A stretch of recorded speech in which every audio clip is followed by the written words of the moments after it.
Judges, chapter 21.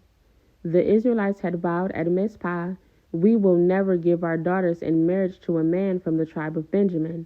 Now the people went to Bethel and sat in the presence of God until evening, weeping loudly and bitterly. "O Lord, God of Israel," they cried out, "why has this happened in Israel? Now one of our tribes is missing from Israel." Early the next morning, the people built an altar and presented their burnt offerings and peace offerings on it. Then they said, "Who among the tribes of Israel did not join us at Mizpah when we held our assembly in the presence of the Lord?" At that time, they had taken a solemn oath in the Lord's presence, vowing that anyone who refused to come would be put to death. The Israelites felt sorry for their brother Benjamin and said, "Today, one of the tribes of Israel has been cut off. How can we find wives for the few who remain, since we have sworn by the Lord not to give them our daughters in marriage?" So they asked, "Who among the tribes of Israel did not join us at Mizpah when we assembled in the presence of the Lord?" And they discovered that no one from Jabesh Gilead had attended the assembly, for after they counted all the people, no one from Jabesh Gilead was present. So the assembly sent 12,000 of their best warriors to Jabesh Gilead, with orders to kill everyone there, including women and children. "This is what you are to do," they said.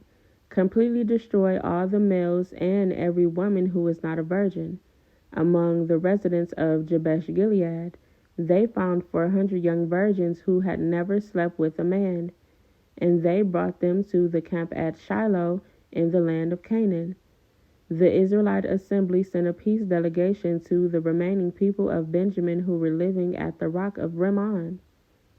Then the men of Benjamin returned to their homes, and the 400 women of Jabesh Gilead who had been spared were given to them as wives.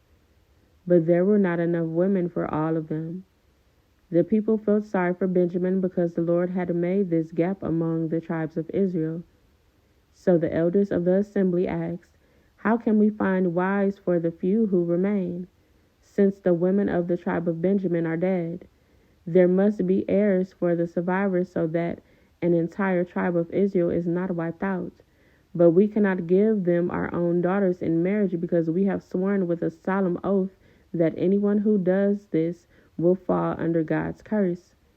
Then they thought of the annual festival of the Lord held in Shiloh, south of Lebonah and north of Bethel, along the east side of the road that goes from Bethel to Shechem.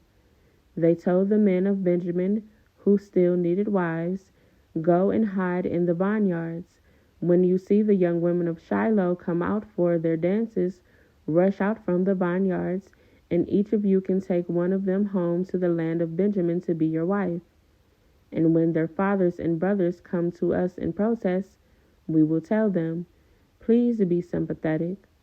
Let them have your daughters, for we didn't find wives for all of them when we destroyed Jabesh Gilead. And you are not guilty of breaking the vow since you did not actually give your daughters to them in marriage.'" So the men of Benjamin did as they were told. Each man caught one of the women as she danced in the celebration and carried her off to be his wife. They returned to their own land, and they rebuilt their towns and lived in them. Then the people of Israel departed by tribes and families, and they returned to their own homes. In those days, Israel had no king. All the people did whatever seemed right in their own eyes.